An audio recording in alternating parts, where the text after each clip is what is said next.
At least मैंने पैसे देकर अपना शौहर खरीदा नहीं है तुम्हारी तरह। She's crossing her limits. Ask her to shut up. She's enjoying. She's really enjoying this banter.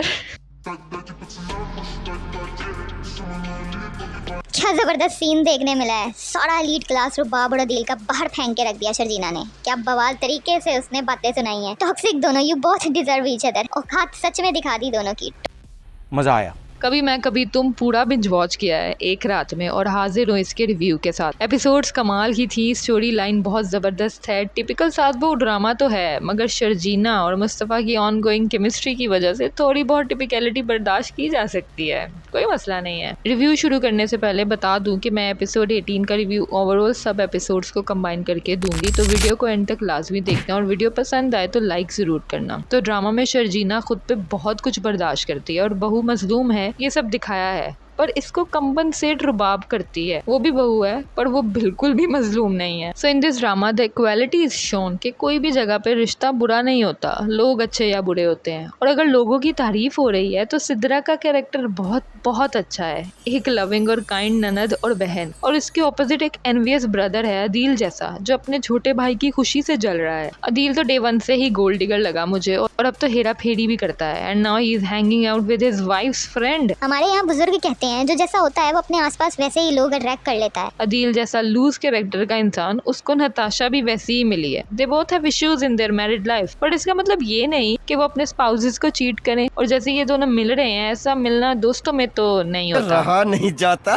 But moving forward तो काफी अप्स एंड डाउन्स के बाद फाइनली शर्जीना और मुस्तफ़ा दिल से एक हुए हैं। दो जख्मी दिल जब मिलते हैं तो किसी ना किसी तरह एक दूसरे को जोड़ देते हैं। उन दोनों ने अपने सारे शिकवे बैठकर रिजॉल्व किए, विच इज द हाईलाइट कि बैठकर मिसअंडरस्टैंडिंग क्लियर करनी चाहिए और ईगो को साइड रखना चाहिए। ड्रैगिंग नहीं थी इसमें, और मुझे बहुत हैरत हुई कि दोनों के झगड़े को वाकई में खींचा नहीं गया, जो कि आमतौर पर ड्रामाज में होता है। वक्त गुजरता दिखाया, बट उसमें भी एक दूसरे के बगैर लाइफ मुश्किल हो रही है, मिस कर रहे हैं, ये सब दिखाया गया, और नतीजा ये हुआ कि दोनों में पैचअप हो गया। मजीद ये कि मुस्तफ़ा में शर्जीना के लिए डे बाई डे चेंजेस आना बहुत प्यारा है। उस जैसा इंसान जो लापरवाह था, उसको पर्पस मिला है किसी के लिए कुछ करने का, और एफर्ट्स नहीं एक्स्ट्रा एफर्ट्स कर रहा है, and I like this change.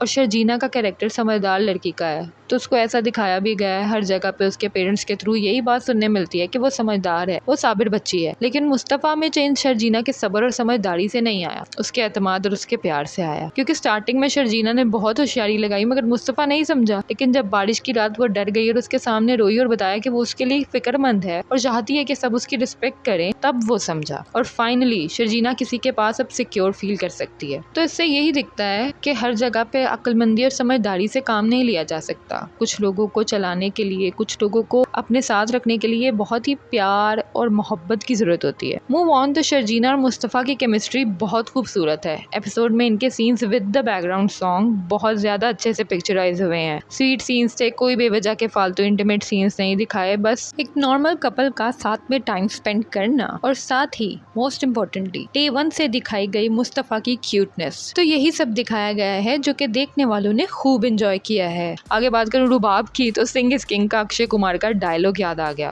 वो कहता था, मैं तो सच बोलता हूँ जी, अच्छा अपने आप लग जाता है। इस डायलॉग को घुमा दो कि रुबाब तो सच बोलती है, बुरा अपने आप लग जाता है।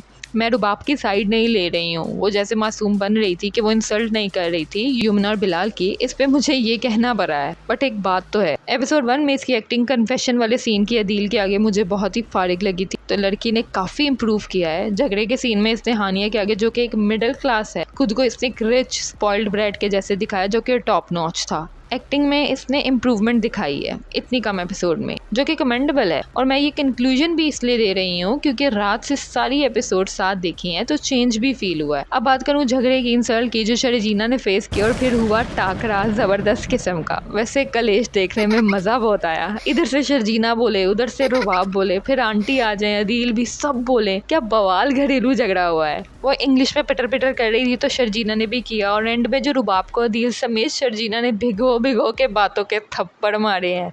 मेरी हंसी नहीं रुकी तब। मैंने रिव्यू के लिए वो सीन दोबारा देखा और फिर से हंसी नहीं रुकी मेरी। मुझे पर्सनली बहुत मज़ा आया। ऐसे सीन्स बहुत रिलेटेबल हो जाते हैं, इसलिए और भी ज़्यादा हंसी आती है। पता नहीं मेकर्स को ये घर घर का सच आखिर बता कौन रहा है। आगे बढ़ते हैं तो यहाँ सब कुछ ख़त्म नहीं हुआ। फिर आता है मुस्तफ़ा। बाप रे क्या एंट्री ली है लड़के ने। और एंड क्या हुआ, सब अपने मिडिल क्लास पन पे उतर आए। इवन के रुबाब भी। भाइयों में झगड़ा हो गया, अपने अपने पार्टनर्स के लिए खड़े हो गए। मुझे तब तक हंसी आ रही थी जब तक सब झगड़ा कर रहे थे। टेंशन तब हुई जब अब्बा जी आ गए। मुझे लगा कहीं फिर से दिल पे हाथ ना रख लें, सब खैर हो। उस टाइम सच में डर लगा था मुझे। बिंज वॉच करने का साइड इफेक्ट है शायद कि हार्ट अटैक सीरियसली ले लिया है। अब बात करूँ स्टैंड लेने की तो मुस्तफा ने एक बार सबको अपनी बात से वार्न तो कर दिया है कि इज्जत करता हूँ इसलिए कुछ नहीं कहता, मगर कमजोर नहीं हूँ। ये अच्छा लगा मुझे देखकर। मगर प्रोमो ने एक बात साफ कर दी कि छोटे भाई बहन छोटे ही होते हैं, कोई इज्जत नहीं करता चाहे कुछ भी कर लो। अब मुश्किल बन जाएगा दोनों का घर पे रहना। अब देखते हैं ये तोड़ मरोड़ कर पेश किया जाने वाला प्रोमो एपिसोड के रूप में कैसे सामने आता है। कभी मैं कभी तुम के रिव्यू में इतना ही। होपफुली आपको वीडियो पसंद आई होगी। मैं मिलूंगी आपसे अगली वीडियो में, तब तक के लिए बाय।